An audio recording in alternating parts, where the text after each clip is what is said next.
26 मई 2022 एक बाप अपने बेटे का बारात लेकर अपने बहू के दरवाजे पर जाता है। दरवाजे पे जाने के बाद वहाँ पे जो द्वार पूजा का रस्म होता है, द्वार पूजा स्टार्ट हो जाता है। कुछ बारात के लोग, कुछ गांव के लोग डीजे पे डांस कर रहे हैं, सब लोग मज़े ले रहे हैं, द्वार पूजा हो रहा है। जो पीने वाले हैं, पीने खाने वाले लोग बगल में बैठकर पी रहे हैं, खा रहे हैं, सब लोग मज़े में हैं, खुशी का माहौल है, सब लोग खुशियाँ बांट रहे हैं। लेकिन कहते हैं होने को कोई टाल नहीं सकता है। पीने वाले जो लोग हैं, कुछ गांव के इन लोगों से पीते समय, खाते समय कहा-सुनी हो जाता है, और जब कहा-सुनी हो जाता है तो शादी का रस्म रुक जाता है। कहा-सुनी होने के बाद धीरे धीरे मामला इतना बिगड़ जाता है कि मारपीट स्टार्ट हो जाता है। और जब मारपीट स्टार्ट होता है तो गांव होता है। बारात में जितने भी लोग गए हैं, कोई सुरक्षित बच के वापस नहीं आता है। वो वहाँ पे लड़की के गांव वाले बारातियों को इतना मार देते हैं, सबकी हालत ख़राब हो जाता है। यहाँ तक कि दूल्हे को भी नहीं बख्शा जाता है, दूल्हे को भी बुरी तरह से पीटकर और घायल कर दिया जाता है। उसके बाद शादी का रस्म रुक जाता है। लड़की पक्ष के जो भी हैं श्रेष्ठ आदमी कहते हैं ये शादी नहीं होगी। फिर शादी रोक दिया जाता है। शादी रोकने के बाद फिर समझौता होता है। 26 मई को शादी नहीं होती है, 27 मई को वापस समझौता करके शादी होता है। शादी होने के बाद अगला दिन जो आने वाला है, अभी तक तो लड़का पक्ष के बाराती या लड़के का नात रिश्तेदार रिलेशन जितने भी इनवाइट करने पे बारात में गए थे, सब लोगों को कष्ट हुआ। लेकिन शादी के बाद जो होता है, जो भी लोग इस खबर को सुनते हैं दंग रह जाते हैं कि आखिर कोई इतना हैवानियत, इतना नीचपन कैसे कर सकता है। नमस्कार दोस्तों, मैं सत्येंद्र निषाद आपको जो ये घटना सुना रहा हूँ, ये कहानी बता रहा हूँ। ये कहानी है उत्तर प्रदेश के हरदोई जिला, थाना पिहानी थाने के अंदर हल्के में एक गांव है, मंसूर नगर गांव की ये कहानी है। मंसूर गांव के निवासी लड़के के पिता का नाम है रामस्वरूप, बेटे का नाम है राजवीर। इनकी शादी थाना साड़ी के जटपुरा निवासी राम भजन की बेटी अनीता से तय था। अनीता से शादी होने वाला था। 26 मई 2022 को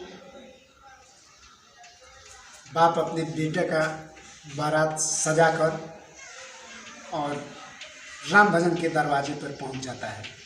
26 मई 2022 दरवाजे पे जाने के बाद वहाँ पे जो द्वार पूजा का रस्म होता है, द्वार पूजा स्टार्ट हो जाता है। कुछ बारात के लोग, कुछ गांव के लोग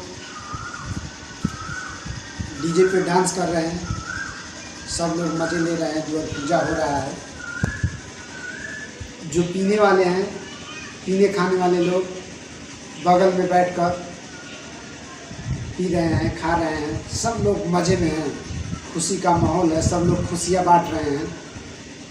पीने वाले जो लोग हैं कुछ गांव के ही लोगों से पीते समय खाते समय कहा-सुनी हो जाता है, और जब कहा-सुनी हो जाता है तो शादी का रस्म रुक जाता है।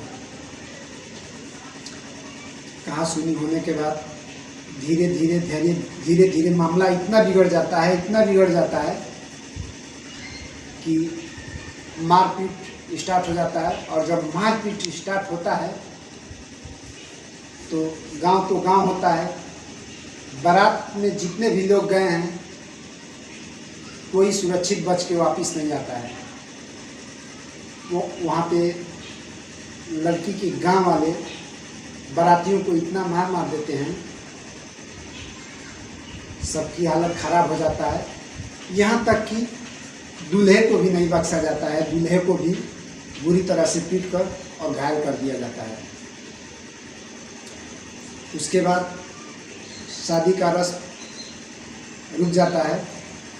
लड़की पक्ष के जो भी हैं श्रेष्ठ आदमी कहते हैं ये शादी नहीं होगी। फिर शादी रोक दिया जाता है। शादी रोकने के बाद फिर समझौता होता है। 26 मई को शादी नहीं होती है, 27 मई को वापस समझौता करके शादी होता है। 27 मई को शादी समारोह संपन्न होने के बाद लड़का अपने बीवी को लेकर और अपने घर आता है। मंसूर नगर गांव में आता है। सब कुछ ठीक था। अपने बीवी से अपने ऊपर हुए अत्याचार का बात करता है।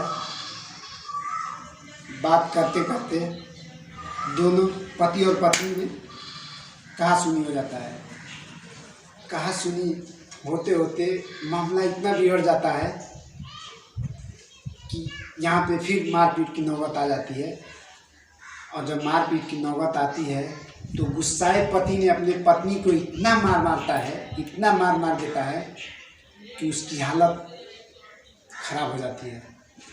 हालत जब बिगड़ने लगता है तो पति हार मानकर वापस अपने बीवी को उठाकर और गांव के नज़दीकी अस्पताल में ले जाकर भर्ती करवाता है। भर्ती करवाने के बाद अपने ससुराल में फ़ोन करता है और कहता है कि अनीता का तबीयत खराब हो गया है, आप लोग आइए और देखिए, हम इसको लेकर अस्पताल में भर्ती हैं। अनीता के घर वाले हॉस्पिटल में आते हैं। हॉस्पिटल में जैसे ही अनीता के घर वाले आते हैं तो लड़का, उसके माँ बाप, उसके पूरे घर वाले अस्पताल से भाग जाते हैं। राम भजन अनीता के जो पिता हैं मेडिकल में जब पहुंचते हैं तो अपनी बेटी से पूछते हैं कि आखिर तुम्हारा ये हाल कैसे हुआ। तो बेटी रोती है, गिड़गिड़ाती है और बताती है कि मेरे ही पति ने मुझे इतना मार दिया, इतना बेरहमी से मार दिया कि मेरा हालत खराब हो गया। मुझे मारने वाला कोई और नहीं, मुझे सिर्फ एक ही आदमी यहाँ तक पहुँचाया है, वो मेरे पति हैं। अनीता के पिता राम भजन अस्पताल में लड़के को खोजने लगते हैं, ढूंढने लगते हैं कि आखिर मेरा दामाद गया किधर। ढूंढने पे जब राजवीर नहीं मिलता है तो राम भजन समझ जाते हैं कि हमारे साथ, हमारी बेटी के साथ चीटिंग हुआ है, गलत हुआ है, नाजायज़ है जो भी हुआ है। राम भजन अंत में पुलिस स्टेशन में फ़ोन करते हैं और फ़ोन करने के बाद पुलिस आती है मेडिकल में, अनीता से पूछताछ करती है। पूछताछ करने के बाद रिपोर्ट तैयार होता है। रिपोर्ट तैयार होने के बाद पुलिस सीधा पहुंचती है राजवीर के घर। राजवीर के घर जब जाती है तो वहाँ पे भी कोई नहीं मिलता है। पुलिस इस मामले की काफ़ी गंभीरता से जांच कर रही है। जांच का भी विषय बना हुआ है। इस कहानी में आगे जैसे भी कुछ खुलासा होगा मैं आपको इन्फॉर्मेशन करूंगा, आपको बताऊंगा। तो दोस्तों, मेरा एक कहानी सुनाने का उद्देश्य किसी के दिल को ठेस पहुंचाना नहीं, किसी के भावनाओं को ठेस पहुंचाने का नहीं। दोस्तों, ये मेरा कहानी सुनाने का उद्देश्य है कि आप जहाँ भी रहें खुशहाल रहें, अपना और अपने परिवार का ख्याल रखें। मैं फिर मिलूँगा आपसे एक अगले एपिसोड के साथ, सच्ची और दिल का हिला देने वाली घटना के साथ। तब तक के लिए मैं आपसे जुदा लेना चाहूँगा। जय हिंद।